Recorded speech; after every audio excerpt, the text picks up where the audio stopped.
differently looking back at Game 2, or would you? There really isn't much. You know, the ones that we talked about at the press conference after the game were would you go with TJ instead of bringing in Ben? And my answer is I would do the same thing again. The question of, would you have used a timeout in the last part of that second period? You could have. I think the fact that we have the league's #1 rated starting 5 is a fact. And those 5 guys have shown great maturity. They've shown that they can sustain different types of runs and still hold the fort. In that case, a few times, you wish you had some plays back. And I think, those things we talked about after the game. When you watch the game in the light of day, trying to, find ways to help Ben, trying to find ways to, punish their 5-men sagging more than we have. There's some other sort of coach speak things that come to my mind that we will look at in Game 3. Brett, how much of the coach speak with Ben can you tell us? I mean, from externally, it looks like they're kind of picking him up right at the foul line, maybe bringing that second guy over there to the point where he's too shallow to kick out, but maybe too deep to shoot as well. Is that what you're seeing when you watch? I think there's some truth to that. What they are doing is taking what the league did all year, but just doing it really well. They're just really doing it well. They're a disciplined team. I've said, and I guess I'll say it until the Boston Celtics with us are no more. They have individual pieces that are exceptional. They really have individual defensive pieces that are exceptional.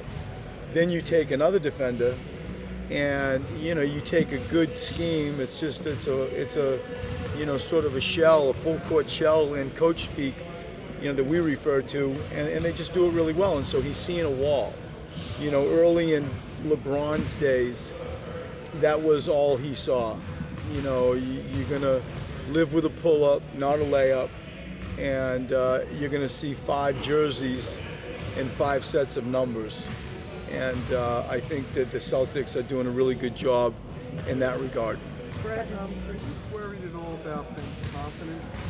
Nope, I'm not. I think if any of us sort of read his comments after the game, I was really curious. I was curious because it was, his poorest game of his NBA career. It's on a pretty big stage. And people, and certainly young people, can either make excuses or own it. And he owned it. And life moves on. And and I too share in the responsibility to help him do well. How can I help? That's my first sort of thing that comes to my mind completely, is how do I help put him in a place that he can do well, that he can succeed. But the overall sort of notion that he's shaken, it's not even close. I go right back to that comment that I thought was extremely mature and extremely self-aware. Coach, after the game you mentioned Boston's speed. What can you do to kind of combat that?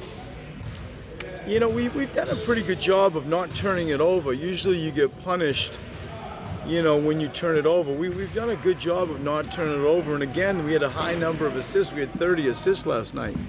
When you look at some of the breakaway type environments, sometimes we miss some shots. JJ's missed shot late, and they used it to go get a Tatum dunk, was a killer. I mean, we had just a wide open, corner 3, and JJ missed it, and they took off in, sort of a 5-point swing. I think there are some odd-numbered breaks, some transition defensive situations that you wish you had back.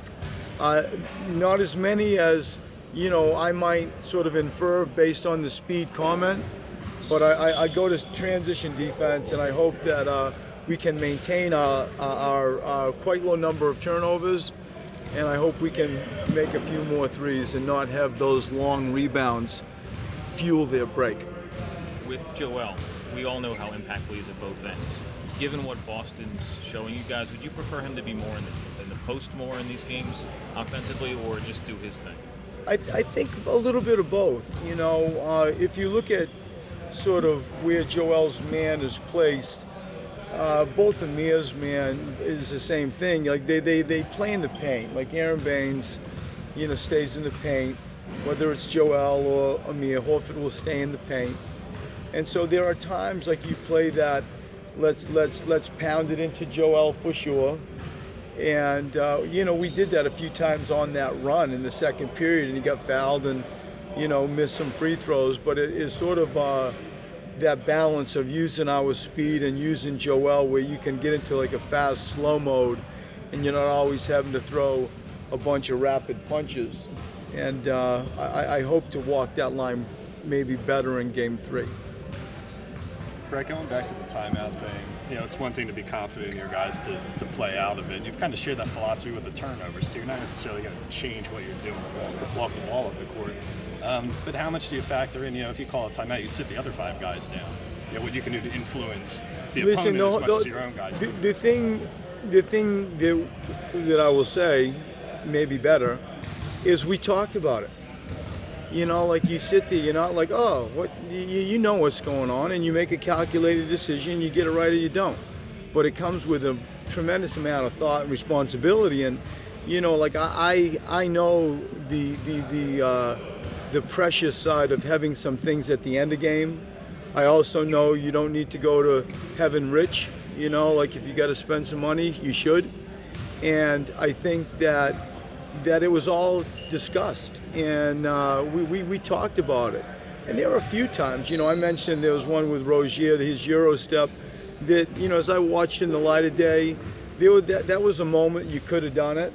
Other than that, like, you know, we're up 9 with 45 seconds. You're not going to like burn a timeout with that little a time. And even there was something about a minute 15. If it was going to happen, it was about the 3-minute mark, 2:50.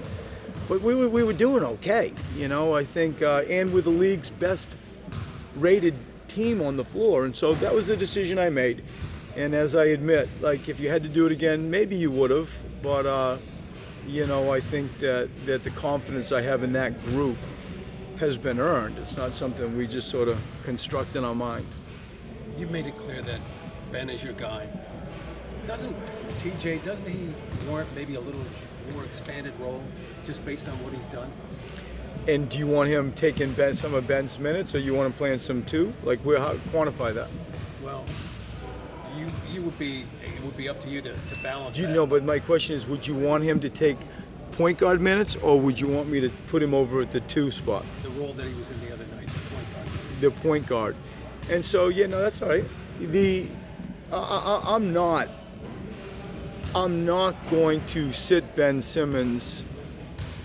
Ben Simmons has played 89 games. He's the Rookie of the Year.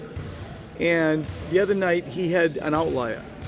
And for me, you know, because I brought Joel and Ben back in at the same time, I'm feeling quite good bringing Embiid and Simmons back in the game. And TJ had just played, you know, the last few minutes of the third and until the 5-minute mark. He'd played a significant amount of minutes up until that point. To your greater question, you know, does he deserve more playing opportunities? You know, we've all shared this, you know, is it going to be Markelle or is it TJ? And TJ played well last night. He changed the game and set the table really for what we had hoped was going to be a win. But that decision about minutes and who is it and how many, it's always fluid, but it's behind Ben. You know, we're growing Ben Simmons. We're here to win games, obviously, but somewhere in the middle of all those comments, you know, I make a decision. Thanks, Brett. Thanks, everybody. Thanks.